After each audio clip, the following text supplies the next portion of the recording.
Welcome to SSV TV5 news channel. ప్రజా ప్రకటన.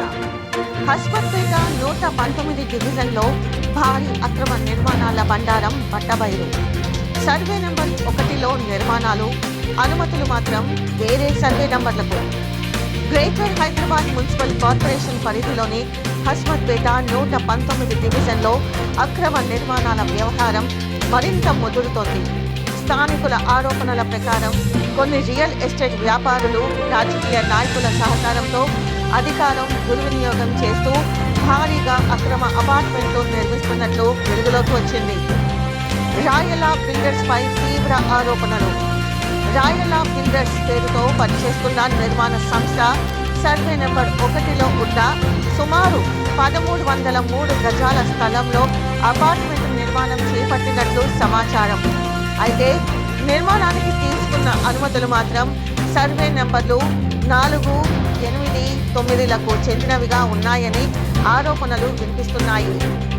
అనుమతి ప్రతిపాదన ప్రకారం 1 స్టిల్ట్ ప్లస్ 4 అంతస్తుల రెసిడెన్షియల్ బిల్డింగ్, విస్తీర్ణం 740.16 చదరపు మీటర్లు, ఫ్లాట్ నెంబర్లు 66 by part, 67 by part, 68 by part, 69 by part, 70 by part, 77 by part, 78 by part, 79 by part, 80 by part, 81 by part. ప్రదేశం హస్మత్పేట గ్రామం, కూకట్పల్లి మండలం, మేడ్చల్, మల్కాజ్గిరి జిల్లా. కానీ స్థానికులు చెబుతున్న దాని ప్రకారం అనుమతి పొందిన స్థలం ఒకచోట ఉండగా నిర్మాణం జరుగుతున్న ప్రదేశం పూర్తిగా వేరే సర్వే నంబర్లో ఉందని ఆరోపిస్తున్నారు. అధికారులపై కుమ్మక్కు ఆరోపణలు. స్థానికుల ఆరోపణల ప్రకారం కొందరు GHMC అధికారులు మరియు రాజకీయ నాయకులు కలిసి ఈ అక్రమ నిర్మాణాలకు సహకరిస్తున్నారని అంటున్నారు.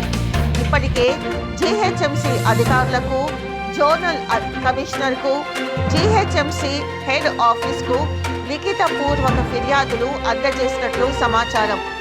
అయితే ఇప్పటి వరకు ఎలాంటి కఠిన చర్యలు తీసుకోలేదని ప్రజలు ఆవేదన వ్యక్తం చేస్తున్నారు.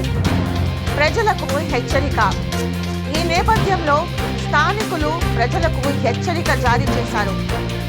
ఈ అపార్ట్మెంటులో ఎవరు ఫ్లాట్లు కొనుగోలు చేయవద్దు, బ్యాంకులు రుణాలు మంజూరు చేయవద్దు, రిజిస్ట్రేషన్లు చేయరాదు. అక్రమ నిర్మాణంపై ప్రభుత్వం తక్షణమే దృష్టి సారించి పూర్తి స్థాయి విచారణ జరిపి బాధ్యులపై కఠిన చర్యలు తీసుకోవాలని డిమాండ్ చేస్తున్నారు. ప్రభుత్వం స్పందిస్తుందా? హస్మత్పేటలో జరుగుతున్న ఈ నిర్మాణాలపై ప్రభుత్వం, GHMC ఉన్నతాధికారులు స్పందించి చర్యలు తీసుకుంటారా, లేక అక్రమాలకు అడ్డుకట్టు వేయడంలో విఫలమవుతారా అన్న ప్రశ్నలు ప్రజల్లో ఉత్కంఠ రేపుతున్నాయి. ఈ వ్యవహారంపై మరిన్ని వివరాలు త్వరలోనే.